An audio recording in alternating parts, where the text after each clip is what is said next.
Hey guys, welcome back to my channel. So as per the title guys, you can see in today's video, we're going to be talking about yet again Taylor Swift. Y'all know just the other day I made a video where a lot of people were talking about her album because for those of you guys who don't know, she recently released an album and I'm not a supporter of hers, I'm not a fan, but based upon everything that I have been seeing specifically on TikTok, a lot of people are saying that this is her worst album to date. And nonetheless, we already know, considering that Taylor Swift, she is indeed one of these entitled on-season women. We already know that these women feel like they're so much superior than us as Black women. And considering the fact that she's currently engaged to Travis Kelce, Travis Kelce has a history of only dating extremely beautiful Black women. And let's just be honest, that is bound to make every group of women jealous, especially if these are non-Black women. And a lot of people were talking about one of her songs, this billionaire, she supposedly won, right? Because Kayla Nicole is no longer with Travis Kelce. He's currently now engaged to her Taylor Swift. But you would think that this billionaire will have better stuff to do. Absolutely not, because once again, we have another one of these preferences coming out here and being thoroughly obsessed with us as Black women. And do I blame them? Absolutely not, because as a Black woman myself, me too, I am indeed obsessed with us. But nonetheless, after so many people had been very vocal about Taylor Swift being a racist, a colorist, her putting out here all of these microaggressions towards Black women. So now after she has been facing all the backlash, she decided that she was going to respond. And to be quite frank, again, I don't really know her. I didn't know that she would come out here and respond or not. But to be honest, I did felt like if she did manage to respond, she would come out here with her white woman tears. You guys already know, giving these PR apology. But in her situation, she decided that she was going to take the complete different route. Because once again, whether she come out here with her crocodile tears or she come out here and say how she truly feel, which is ultimately in a nutshell what Taylor Swift said, in my opinion, whether you guys talking negatively or positively about my album, at the end of the day, attention, whether it's good or bad, it's still attention nonetheless. But hey guys, like I said, a lot of people have been sounding off on this because again, as someone who's not a fan, and trust me and believe me when I said I will never ever become one, this woman, she now has decided to respond, and this is what she had to say. Yeah, I mean, I welcome the chaos. The rule of show business is if it's the first week of my album release and you are saying either my name or my album title, you're helping.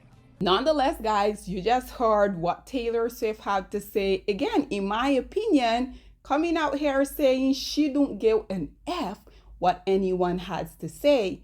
You guys already know I also had to bring some responses from people having their own outtake on Taylor Swift and her backhanded, I guess, apology. I would say this is a lot of stuff, but apology is not one of them.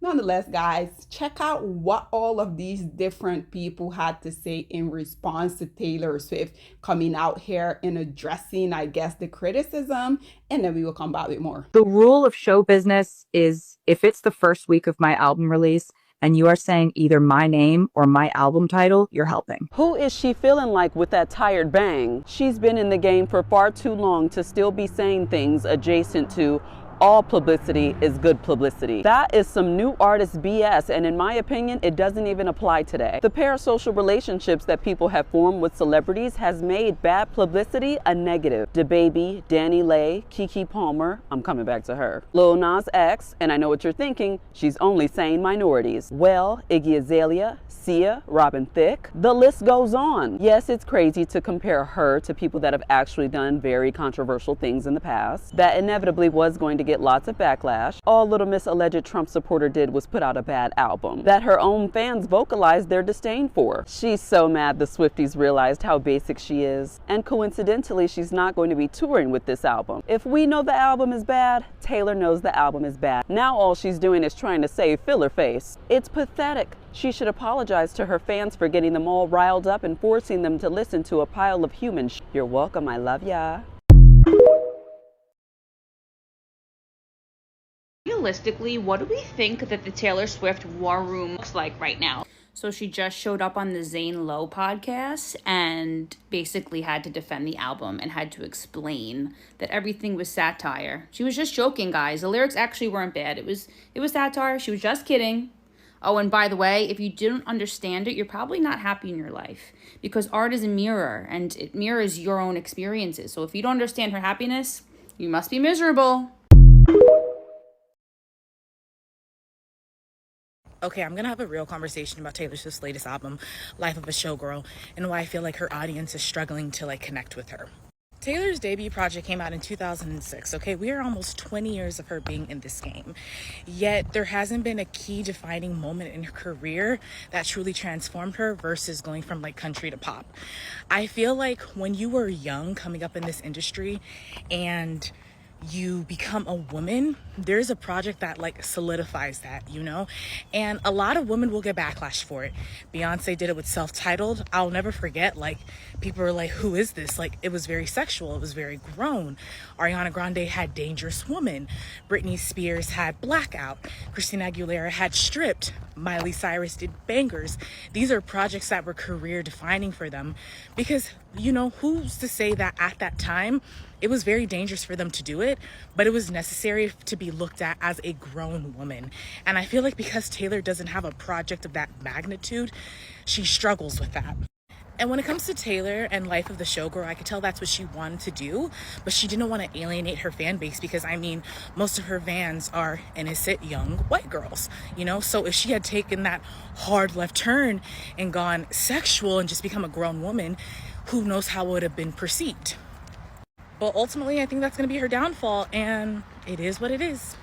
Whether you're a Taylor Swift fan or not, this interview is absolutely hilarious. This is her going on the Zane Lowe podcast to what everybody thinks is do some damage control about how everyone has received Life of a Showgirl. To come on the week that your album is released and be like, listen, you guys, it was a joke. She said that most of the lyrics of certain songs were satire, to talk about how she's not the art police. But the overall tone of the interview is her seeming kind of pissed. She touted this record as the record that she has been dying to make for years, and then to have it received in such a way is really pretty much a bummer. And she went the all press is good press route with this thing, which I suppose, sure, because in the next couple of days, in the next week, it'll all dissipate. This whole thing will blow over. But it is, to me, objectively hilarious to watch her come on right after the release of an album and be like, you guys, it was a joke. It was a joke. You guys are taking it way too seriously. I'm not the art police. I'm not going to tell people what they should or shouldn't like. I'm winning because you're saying my name. And I have never seen her go on an apology tour immediately after the release of an album, especially not on a podcast too. What did you guys think of it? Did you see this? Taylor Swift has the fame and popularity that she has today mainly for two reasons. Number one, she's a mediocre white woman. And she reminds other mediocre white women in J.Lo that not only is mediocre okay, but it can get you very far. And I know what you're going to say, oh my God, but she's an amazing songwriter. Think about it, I'm going to hold your hand with a napkin in between when I say this. She's been writing about the same thing for 20 years. If I were writing about the same thing for 20 years, I should be pretty good at it too. I don't And not only has she been writing the same album with different font for 20 years, but nothing about her has improved. Her dancing is still the same as it was 20 years ago. Again, she's writing about the same thing. She literally has not improved in any way in her career. And why is that? Because she's a mediocre white woman, and y'all will praise her for being a mediocre white woman. She knows she doesn't have to do anything more. Whatever she does, whatever she puts out, y'all are going to buy it. Number two, and I know y'all are not ready for this one, but ready or not, here I come. Y'all still see her as a little girl who was bullied by the big scary black man on the VMA stage in 2009. Now, friendly reminder, multiple things can be true at once. Kanye was dead the fuck wrong for doing that in that moment, and at the very same time, y'all have been infantilizing and coddling this woman since it happened. That's also why y'all feel the need to constantly compare Taylor Swift to Beyonce, because in that moment, Kanye was praising Beyonce over Taylor Swift, and so since that moment, y'all have felt the need to protect Taylor Swift and defend her virtue and prove why she deserved that award and other praises over Beyonce, and have never let Beyonce know a day of peace, even though number one, Beyonce was mortified in that moment and did not want Kanye to do that, and number two, when Beyonce was on the stage, she brought Taylor back on the stage to give her her moment. Thank you for coming to my TED Talk, and if you disagree with me, I could not give a fuck less. Hope this helps. Peace and love. Talk to you later.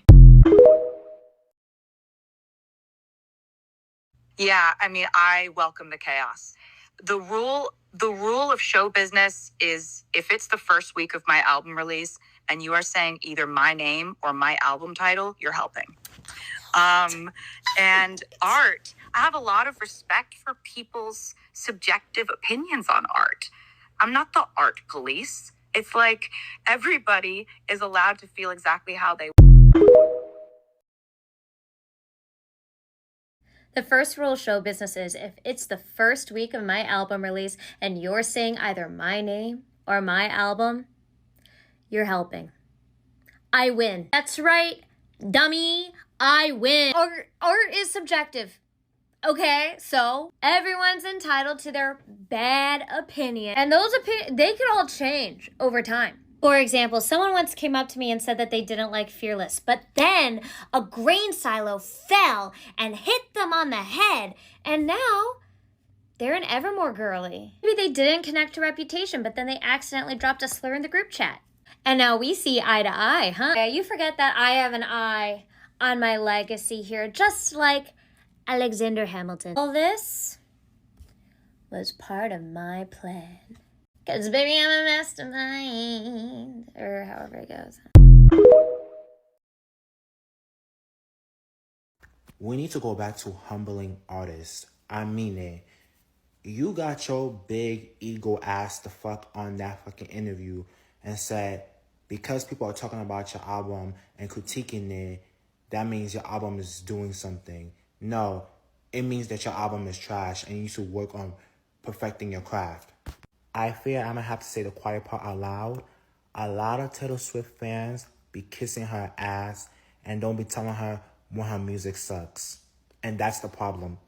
Her album that just came out is completely trash. And everyone been talking about it.